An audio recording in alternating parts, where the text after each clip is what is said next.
What's up, Miami Dolphins fans? Ben Morgan, Fins Up Network. The 2023 NFL Combine is officially in the books. My eyes hurt from just watching the Combine for however many days straight now.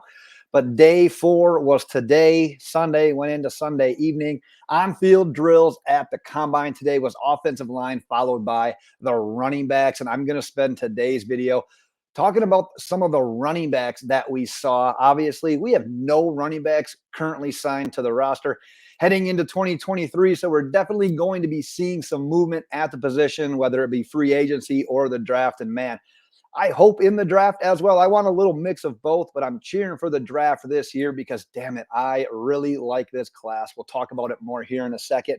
Once again, for time's sake, there are a lot of running backs I want to cover, but I'm going to tackle probably a handful, maybe a little bit more. We'll see how time is going so that I don't eat up your entire day. But if you have questions, if you have thoughts on any running backs that I left out of today's video, feel free, drop them in the comments. I'm sure I've got some notes on them. Sure, I've got some thoughts. I can talk to you more there. But let's jump in right away with Chase Brown out of Illinois. To be quite honest with you, just an overall impressive NFL combine, from his measurements to his times to his on-field drills. They like to say this in the NFL industry when college kids are coming into the NFL. The dude made himself some money this weekend. That's exactly what he did, and his brother did as well. No drops in the pass catching drills, ran solid routes, little to no wasted movements. Like I said, him and his brother Sydney appear to have, let's say, bright NFL futures ahead of them. That's a hell of a family they got going on right there. I think they're going to have good careers. I think they're going to have long careers. And man, both of them, they must have hit the weight room a couple of times because, Jesus, they look enormous. Those dudes are jacked. But great day there for Chase Brown. Let's talk about a guy that I was really excited about heading into the combine. That's Devon Achane out of Texas A&M. And I know when we watch the combine, we don't want to get too hung up on just the numbers, especially 40-yard dashes. But I told you in the preview video that I wanted to see Devon Achane show and prove on the numbers that, yes, I'm a home run hitter and I can do it at any point in time. And he did it. 4.32. I think it was the second or third fastest 40 overall. Number one, I think, of all running backs, maybe one or two. Regardless, 4.32. The dude was cruising a little bit. Quick feet, smooth in the actual running drills. He's natural with his routes.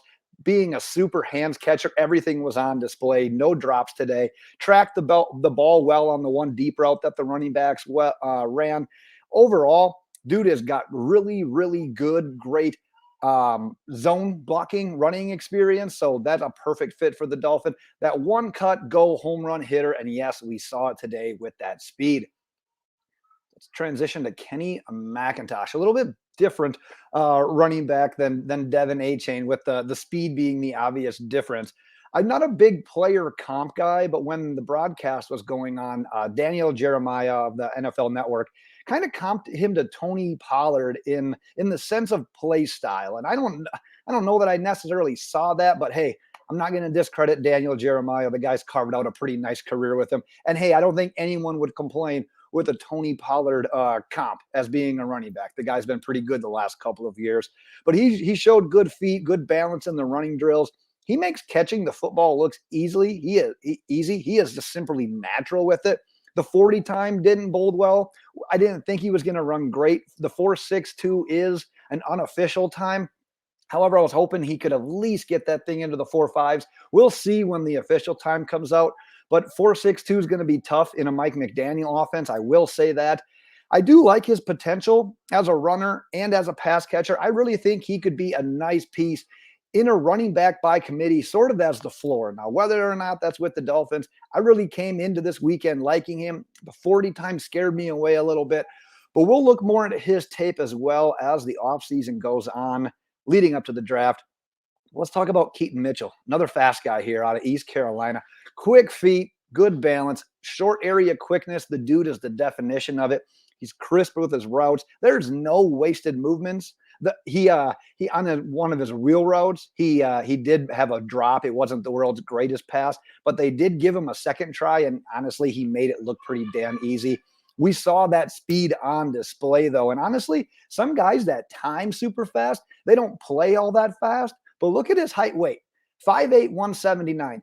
Keaton Mitchell has no chance but to play fast because he's going to get eaten up at that height weight combination if he does it anyways. But everything he showed today was that, yep, he's going to play fast, and he is fast. Super shifty. Liked what I saw from him today as well. It's a deep class. Like I said, there are a lot of running backs in this draft. Depending on what your flavor is, depending on what you like, there's probably a running back for you.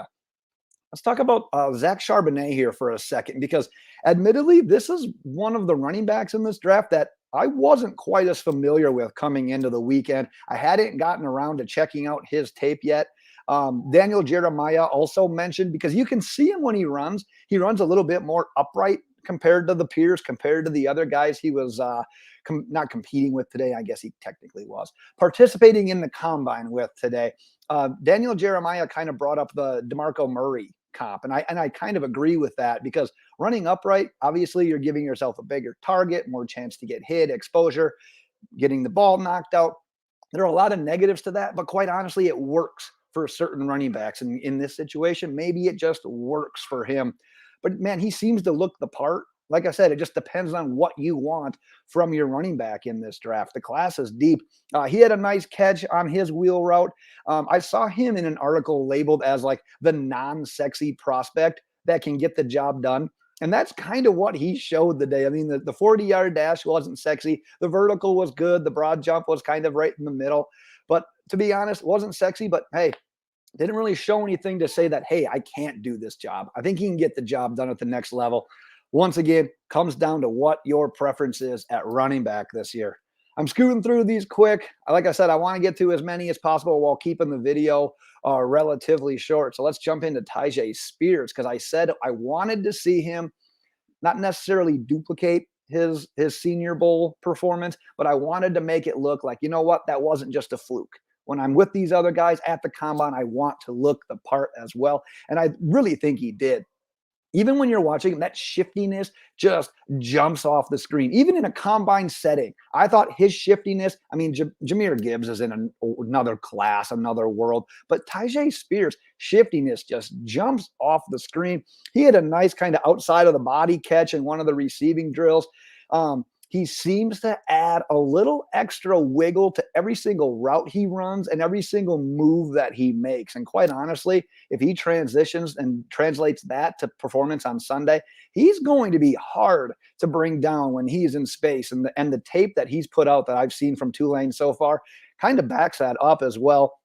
And long story short, like I said, I wanted to see him follow up that Senior Bowl performance. I thought he did it today. So another guy I definitely have my eye on. I'll do one more here.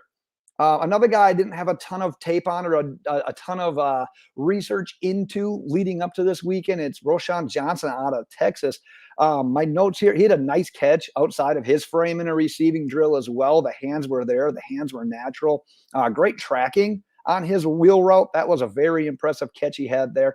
And quite honestly, I have it written down. He's an example of a guy that's a bit hidden due to another player on his team at the same position. And obviously that's RB1, Bijan Robinson. It's hard to kind of stand out when you're going against probably a first, I don't know, we'll just say probably a first round draft pick, the first running back that's going to come off the board. But man, if you'd have played for other team, he's looking at being an impact player and having a much larger role as well. The 40-yard dash obviously wasn't quite there, but he's a little bit bigger of a running back, so that's not necessarily his game, just being speed the way it is. But I thought it was a nice overall day for Roshan Johnson, especially showing off those hands and that just making it look kind of easy there in those receiving drills. Well, like I said, I wanted to keep this video relatively reasonable for you guys, so hopefully I did that. But if there's anyone that you'd like to discuss further that stood out to you, drop that name in the comments. Happy to share my notes, share my thoughts. And by all means, we'll be cranking it up here. I got a mock draft coming out. I got a free agent primer coming out. We're going to have mock or NFL draft player profiles coming out. The busy offseason continues. So I'm going to wrap it up for today. But just like the shirt says, fins up, Miami Dolphins fans, and we'll see you next time.